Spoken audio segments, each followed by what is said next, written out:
একটা সম্পর্কের শুরুর আগ মুহূর্ত কি অসাধারণ হয়, তাই না?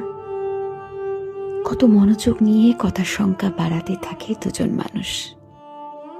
তার চেয়েও বেশি সুন্দর হয় সম্পর্কের শুরুর মুহূর্তগুলো।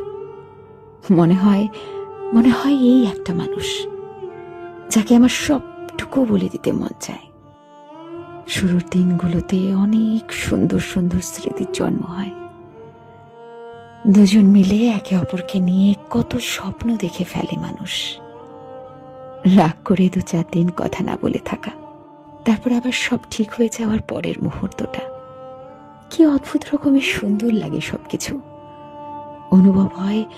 অনুভব হয় আমার একটা ব্যক্তিগত মানুষ আছে। তারপর যখন সম্পর্কের বয়স বাড়ে, হঠাৎ কিভাবে যেন সবকিছু এলোমেলো হয়ে যায়। কোনো একজনের কথা ফুরিয়ে যায়, ধীরে ধীরে কথা কম, অজুহাত বাড়তে থাকে। তারপর শুরু হয়ে যায় কথার আঘাতের পর্ব। আচমকা যেন হঠাৎ করে শুরুর দিনগুলো হারিয়ে যায়। একদিন সব স্বাভাবিক হয়ে যাবে এই ভেবে কেউ একজন অপেক্ষা করে যায়, অন্যদিকে আর একজন কিভাবে দূরত্ব তৈরি করে সম্পর্কের সমাপ্তি ঘটানো যায় সেই অপেক্ষায় থাকে। আর এই শেষ সময়ে কোনো একজনের জীবন পুরোপুরি বিষাদময় হয়ে যায়।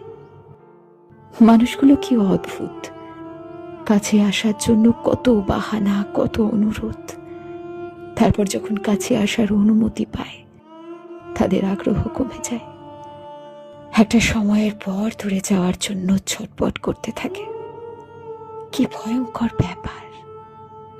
সত্যি, এই দুনিয়াতে মানুষের চেয়ে ভয়ঙ্কর কিছুই নেই, কিছুই না।